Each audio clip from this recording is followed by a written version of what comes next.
Hey, check that out. There we go. We finally broke enough temperature. I can start getting my lines defrosted. So I think what I'm going to do is I'm going to string up enough lines to get on up to that rain barrel there outside the cheap greenhouse project so we can get that irrigation finished up.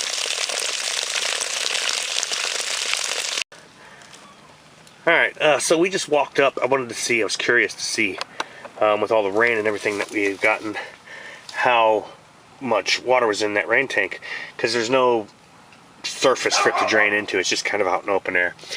So I'm inside the cheapo greenhouse, and I'm still trying to figure out exactly how I can get some gutters on this, given the material of the cheapo greenhouse is so cheapo, right?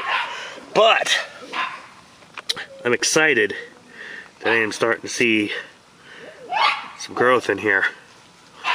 This is spinach over here, and the ground temperatures have just, we get some ambient air temperatures in the high 30s or something like that, and the ground temperatures just haven't warmed up enough to get even this cold season stuff going. But as you're looking around, you're starting to see little sprouts of things. Let's go over here and look at some of our lettuces. And you can just see them, they're just starting to come out. They're just starting to pop. So I feel pretty encouraged about that. Apparently, so far it seems like this thing's working pretty good. It's actually toasty in here. And I just wanted to check on that rain barrel there. And so I'm excited. We're getting some growth in this thing, starting to give us little bits of growth. This bed not as much, but yeah, see, they're starting to pop up there. Maybe can't see them too well, but there they are. They're starting to come up. So that's good. So our cheapo greenhouse project and our bed construction seems to be like it's gonna work. This is Matt with Low Cash Homestead. We're gonna drag some water lines up here. Oh, what I meant to show you also was, even with all the snow and rain and everything that we got, I just didn't get enough water in this thing. So I got to figure out, thinking maybe some kind of a small rain roof or something to get water into this. I'm still working on how to channel it off of here, because, yeah, maybe you could mount your gutter there and use some repair tape or something to, make that off splash into the gutter or something. But just the material of this greenhouse is so thin and so cheap.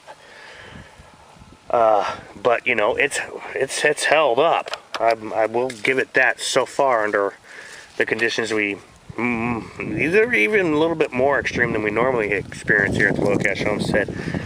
It's still standing. So, kudos to that.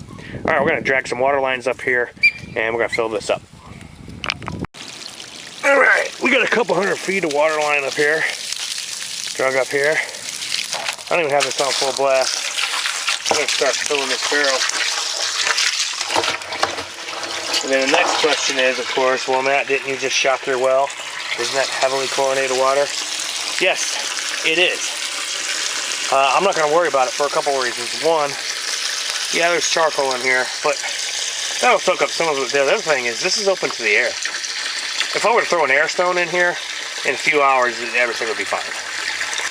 So what I'm also going to do is, I put a tiny bit in there in the first place. I'm going to go ahead and add some Eco Scraps organic tomato and plant food. Eco Scraps, their total concentration numbers are pretty low. This is a 5.4 and a 6. We're used to seeing 10-10-10 and 10-12 and 18-10-6 and a bunch of other things, but this is a 5.4 and a 6. So I'm just going to go ahead and put some of that in there, and it will also allow some of that to soak into that charcoal. This is Matt with Low Cash Homestead. Thank you very much. Have a good day.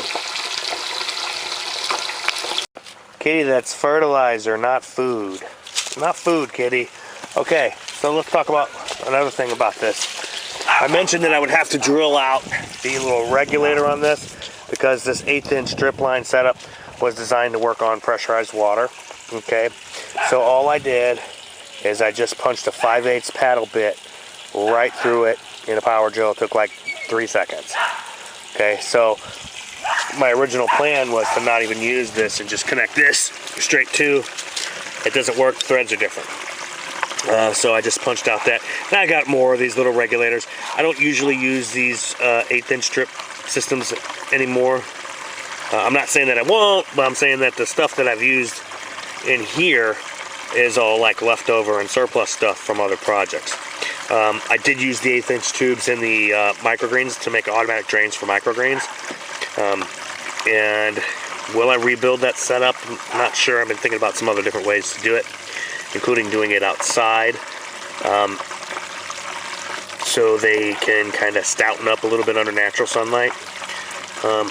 Still thinking about that, and I'll let you know more about that when that time comes. So we're just going to put this all back together while it fills up. This is Matt with Low Cash Homestead. Thank you very much. Have a good day. Hey everybody, this is Matt with Low Cash Homestead. We got our barrel filled up. Then we drug some lines over here. And I punched a hole in the regulator. And then I put this all together and turned it on. And even with the drip line connected to this little component here, water was just gushing out around this component. So I said, I probably destroyed that regulator, which for a regulator purpose, yes I did. But as a plumbing connector, I didn't think that I did. So I went and got one that I hadn't done any modifications to, put it in there, and everything just streamed out around it anyway. So I think what we're going to do is, like I said, this thread doesn't quite screw on there. It's not exactly right. So I don't want to just torque it on there. Hi Kitty. Hi Mixie. So what I'm going to need to do is I'm going to need to get some kind of a fitting that's going to go from here to pipe thread, so I can get that on there, and we can have our drip system working inside. Excuse me, I'm pushing these parts back together real quick so they don't get lost, so we can have our drip system working inside of our cheapo greenhouse project. Okay, we're going to let this all marinate for a couple of days. One, I did have to chlorinate the well this morning.